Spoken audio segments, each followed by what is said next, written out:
ద్వారక. ఈ పేరు వినగానే మనకు గుర్తొచ్చేది శ్రీకృష్ణుడు. మహాభారత కాలంలో శ్రీకృష్ణుడు పాలించిన ఈ నగరం ఇప్పుడు సముద్రం అడుగున ఉంది. భారత ఇతిహాసాలకు బలాన్ని చేకూర్చే ఆనాటి ఆనవాళ్లు ఇంకా పదిలంగా ఉన్నాయి. కృష్ణుడు పాలించిన ఈ నగరానికి ఏమైంది? సముద్రంలో ఎందుకు మునిగిపోయింది? ఆ రోజు ఏం జరిగిందో ఈ వీడియో ద్వారా తెలుసుకోవడానికి ప్రయత్నిద్దాం. వీడియోని స్కిప్ చేయకుండా చూడండి. హిందువులు అతి పవిత్రంగా భావించే పుణ్యక్షేత్రాలలో ద్వారక ఒకటి. ద్వారక అనేక ద్వారాలు కలది అని అర్థం. వేదవ్యాసుడు రాసిన మహాభారత కావ్యంలో ద్వారక నగరాన్ని ద్వారావతిగా పేర్కొన్నారు. ఈ నగరం గుజరాత్లోని పశ్చిమ తీరంలో ఉంది. శ్రీకృష్ణుడు మధురలో కంసుడిని సంహరించాడు. దీంతో జరాసంధుడు మధురపై అనేక దండయాత్రలు చేశాడు. దీంతో శ్రీకృష్ణుడు తనతో ఉన్న యాదవులను ద్వారకకు తరలించాడు. అనంతరం సముద్రగర్భంలోని దీవుల సమూహాలన్నీ కలిపి అద్భుతమైన ద్వారకా నగరాన్ని నిర్మించారు. ద్వారకా నగరం సంయుక్త రాజ్య సమాహారంగా ఉండేదని పురాణాలు చెబుతున్నాయి. అంధకులు, వృష్టులు, భోజులు ఇందులో భాగస్వాములు. ద్వారకాను పాలించిన యాదవులను దశరాస్ అంటారు. వాసుదేవ కృష్ణుడు, బలరాముడు, సాత్యకి, కృతవర్మ, ఉద్ధవుడు, అక్రూరుడు, ఉగ్రసేనుడు ద్వారకలో నివసించిన యాదవ ప్రముఖుల్లో ముఖ్యులు. గోమతీ నదీ తీరంలో ప్రణాళికాబద్ధంగా ద్వారకా నగరాన్ని నిర్మించారు. నిర్వహణ సౌలభ్యం కోసం నగరాన్ని 6 విభాగాలుగా చేశారు. నివాస ప్రదేశాలు, వ్యాపార ప్రదేశాలు, వెడల్పైన రాజమార్గాలు, వాణిజ్య కూడళ్లు, సంతలు, రాజభవనాలు, అనేక ప్రజోపయోగ ప్రదేశాలతో ద్వారకా నిర్మితమైంది. రాజ్యసభ మంటపం పేరు సుధర్మ సభ. ఇక్కడ రాజు ప్రజలతో సమావేశం జరిపేవారట. అందమైన కట్టడాలతోనే కాదు, ప్రకృతి సోయగాలలో ఈ నగరం స్వర్గాన్ని తలపించేది.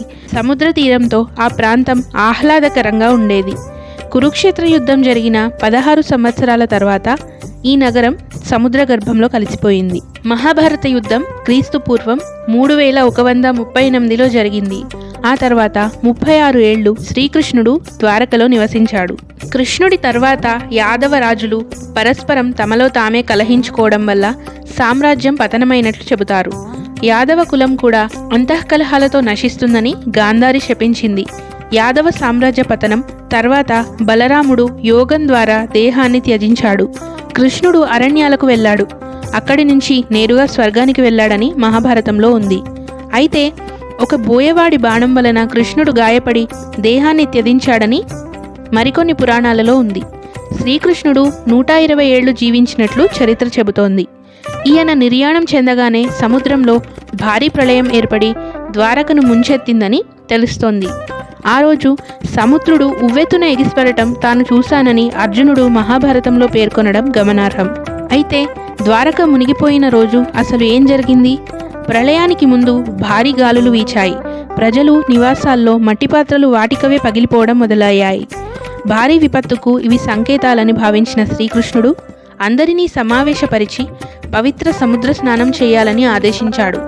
కృష్ణుడి పిలుపు మేరకు ద్వారకకు విచ్చేసిన అర్జునుడికి రాబోయే విపత్తు గురించి చెప్పాడు.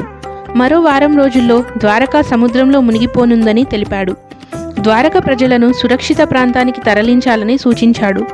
ఆ తర్వాత శ్రీకృష్ణుడి అరణ్య బాట పట్టడం, ప్రాణాలు త్యజించడం అన్నీ జరిగిపోయాయి. దీంతో అర్జునుడు శ్రీకృష్ణ బలరాములతో సహా యాదవులందరికీ అంత్యక్రియలు నిర్వహించి ద్వారకా ప్రజలను, సంపదను వాహనాల్లోకి ఎక్కించి సురక్షిత ప్రాంతానికి తరలించారు. వారంతా అలా నగరాన్ని దాటగానే సముద్రుడు ఉగ్రరూపం దాల్చాడు. ఉవ్వెత్తున ఎగిసిపడుతూ క్షణాల్లో ద్వారకా నగరాన్ని ముంచెత్తాడు. ఇదంతా ద్వారకా ప్రజలు, అర్జునుడు కళ్ల ముందే జరిగింది. అయితే దీని గురించి పరిశోధనలు ఏమంటున్నాయంటే ద్వారకాపురి క్రీస్తు పూర్వం 1443లో సాగర్ గర్భంలో మునిగిపోయినట్లు చరిత్రకారులు చెబుతున్నారు. ఈ మేరకు గుజరాత్లోని జామ్నగర్ సముద్ర తీరంలో ఆనవాళ్లు లభించాయి. 1983 నుండి 1986లో గుజరాత్ సముద్ర తీరంలో జరిగిన ఓ పరిశోధనలో ఆసక్తికర విషయాలు బయటపడ్డాయి. పశ్చిమ తీరంలో గోమతీ నది అరేబియా సముద్రంలో కలిసే చోట సముద్ర గర్భంలో ఒక మహానగర శిథిలాలను పరిశోధకులు గుర్తించారు. గుజరాత్కు 20 కిలోమీటర్ల దూరంలో ప్రముఖ ఆర్కియాలజిస్ట్ డాక్టర్ ఎస్ఆర్ రావు ఆధ్వర్యంలో జరిగిన ఈ పరిశోధనల్లో ద్వారకా నగరం క్రీస్తుపూర్వం 3150 ఏళ్ల కిందటిదని నిర్ధారించారు. అదే ద్వాపర యుగంలో కృష్ణుడు విశ్వకర్మ సాయంతో నిర్మించిన ద్వారకగా భావించారు. గుజరాత్ తీరం నుంచి 20 కిలోమీటర్ల దూరంలో సముద్ర గర్భంలో 40 మీటర్ల లోతులో సుమారు 9 చదరపు కిలోమీటర్ల వైశాల్యంలో ఈ చారిత్రక నగరం విస్తరించి ఉన్నట్లు గుర్తించారు. క్రమబద్ధమైన నిర్మాణాలకు సంబంధించిన రాతి కట్టడాల ఫోటోలను కూడా విడుదల చేశారు. 2001 నుంచి 2004 వరకు జరిగిన పరిశోధనల్లో ఎన్నో ఆధారాలను సేకరించారు. ప్రభుత్వం నిధులు విడుదల చేయకపోవడంతో పరిశోధనలు మధ్యలోనే నిలిచిపోయాయి. ఏది ఏమైనా ఓ మహోన్నత నగరం సముద్రం అడుగున ఇప్పటికీ చెక్కు చెదరకుండా ఉండటం నిజంగా అద్భుతం. ఇది స్వయంగా పరమాత్మ శ్రీకృష్ణుడే నివాసమున్న ద్వారకా నగర విశేషాలు.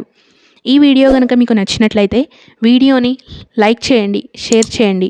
అలాగే మన ఛానల్ని ఇప్పటివరకు సబ్స్క్రైబ్ చేసుకున్నట్లయితే సబ్స్క్రైబ్ చేసుకోండి. పక్కనే ఉన్న బెల్ ఐకాన్ని క్లిక్ చేయండి.